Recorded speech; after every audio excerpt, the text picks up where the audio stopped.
Hello, bienvenue. Aujourd'hui, je vous montre un petit peu ce que j'ai fait en couture. J'ai fait un ensemble, donc j'ai commencé par créer le petit haut. C'est un gilet croisé, enfin le haut est comme un cœur croisé.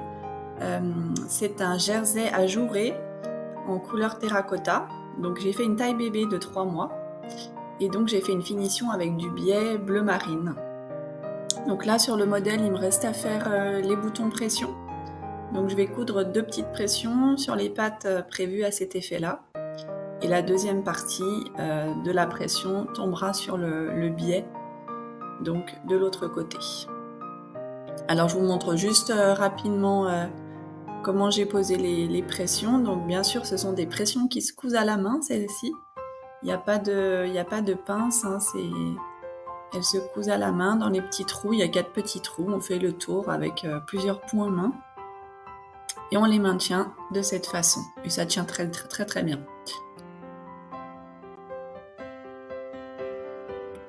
Donc là, je vais coudre la partie opposée.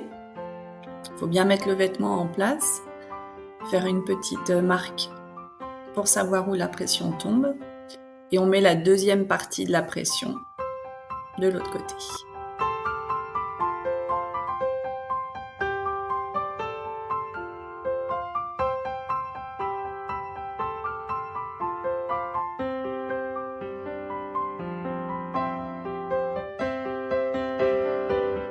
Ça y est, le vêtement est terminé. On peut faire un petit nœud pour tenir le gilet fermé. Voilà de dos ce que ça donne. Et comme je vous disais, j'en ai fait un ensemble. Donc après le petit gilet, je suis passée pantalon. Alors c'est un modèle que j'avais encore jamais testé. C'est un pantalon que je vais faire avec déjà les pieds intégrés. Donc c'est vrai que pour l'hiver, c'est chouette parce que du coup ils ont les pieds au chaud. Il n'y a pas d'air qui passe. Donc là, je remonterai le gilet pour dire que j'allais faire un pantalon assorti. Et ça, c'est la ceinture du pantalon qui va du coup être en bord-côte bleu marine pour faire le rappel des biais du haut. Donc là, ce sont toutes les petites pièces à découper.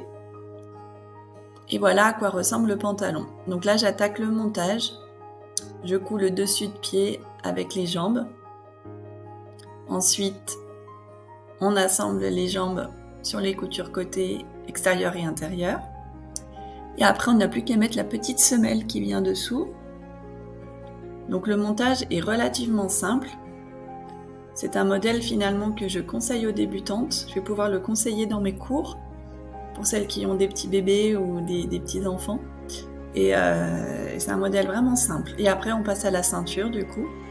Donc en bord-côte, donc un peu plus petite que le modèle pour que ça resserre un peu. Et il n'y a plus qu'à attacher la ceinture. Il n'y a pas de moyen de fermeture, c'est juste la ceinture élastique qui vient finir le pantalon, comme ça ne serre pas trop le bébé. Et du coup, c'est un modèle vraiment top. Alors par contre, juste un truc sur le modèle, une fois terminé, je me dis que la prochaine fois, je monterai un peu plus haut la ceinture du pantalon, moins la taille du pantalon, au moins jusque là, 2 cm de plus, et après je mettrai la ceinture. Parce que je trouve que ça fait une hauteur un peu basse. Alors on peut retourner la ceinture comme ça, mais bon là le bord-côté est un peu épais, donc c'est peut-être pas terrible. Donc juste modifier un peu le patron pour un prochain modèle, mais sinon le résultat est plutôt sympa. Donc là je passe en mode déco magasin maintenant, c'est-à-dire que je vais les assembler, mettre sur cintre en tout cas, et puis les mettre ensemble pour les suspendre dans le magasin, mettre en vitrine. Et voilà, c'est un petit ensemble super sympa. N'hésitez pas à me dire ce que vous en pensez. Du coup, il est à la vente. Voilà, c'était les petites cueillettes. Et je vous souhaite une belle journée, à bientôt.